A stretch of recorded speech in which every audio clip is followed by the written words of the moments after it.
उथियारे उठी गया मंझा मुँह आजार, अभी भई हानी या पीड़ा जी पचार, तभी बन तवार हड न वणे हाण मूं, हड न वणे हाण मूं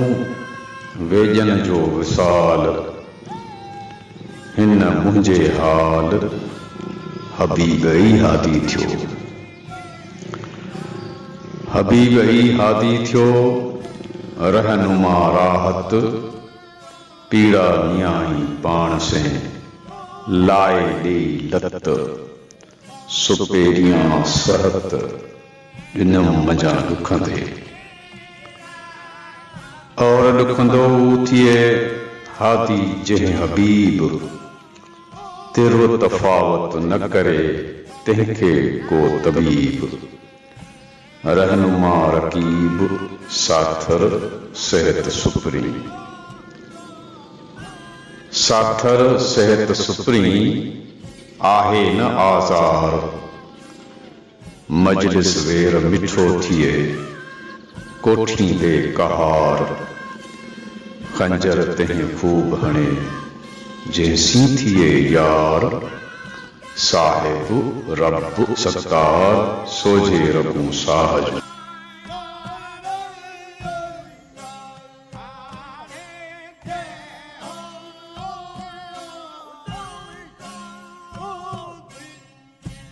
लॻूं थियूं रबाब वॼन वेल सभु कहिं, लुछण पुछण न थियो जानवरी जवाब, सोई संधींदम सुपरी कयस जंहिं कबाब, सोई ऐन अज़ाब सोई राहत रूह जी, सोई राह रद्द करे सोई रहनुमा, वतो इज़्ज़ो मन तशा वतो ज़िल्लो मन तशा, पर में पुछियाऊं इश्क जे असबाब खे, दारू इन दर्द जो ॾाढो ॾसियाऊं, आख़िर वल असर जो ईअं ई उताऊं, तंहिं पोइ आऊं सिकां थी सलाम खे, सिकी को सलाम खे करी को न सलाम, ॿिया दर तन हराम ई दर जनी देखियो, मिठाया मिठो घणो कड़ो नाह कलाम, सुकूत ई सलाम प्रिया संदे पार जो, प्रिया संदे पार जी मिड़ई मिठाई, कान्हे कड़ाई चखी जे चेत करे, ॼाणी बुझी जन तोसी सूर सञ कई, तूं कीअं संधियूं तन पर से पचारूं करी,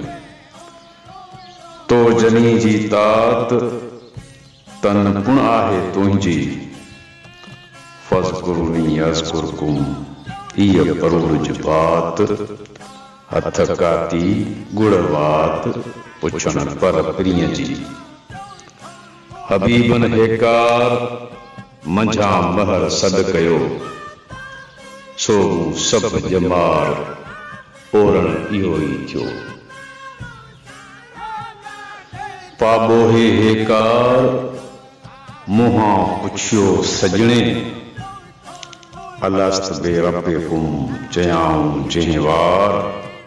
संदी सूर किनार तन तॾहां कूं न लहे, पाबो हुयो पुछन किथे हथ हबीब जो, नेज़े हेठां नींहं जे पासे पाण न कन, आशिक अजल सामुहां ऊंचे घाट अचन, कुसण कुर्ब जन मरण तन मुशाहिदो, कोठे कुहे सुपरी कोठे कुहण साण, नेज़े हेठा नींहं जे पासे कर न पाण जुल विञाए ॼाण आशिक अजल सामा कोठण करीबन जो ऐं तड़न औह इहा उल्टी ॻाल्हिड़ी सिक वरंदे साह आसर हद मलाह छिनण गंठण उन जो कोहन तां कर लहन तां कोहन सेई माए मोहन सेई राहत रूह जी कुहे सो कर लहे कोठे सो करीब इहा आदत सिखियो हर ज़मां हबीब तिछे सो तबीब सोई राहत रूह जी कोहन ऐं कोठीन इहे परसंदी सजणे सूर्य जाॻियो सुपरी ॾंभ ॾिहाड़ी दीन वेठा विरहे वटीन आओ वाढोड़िया विहाए तूं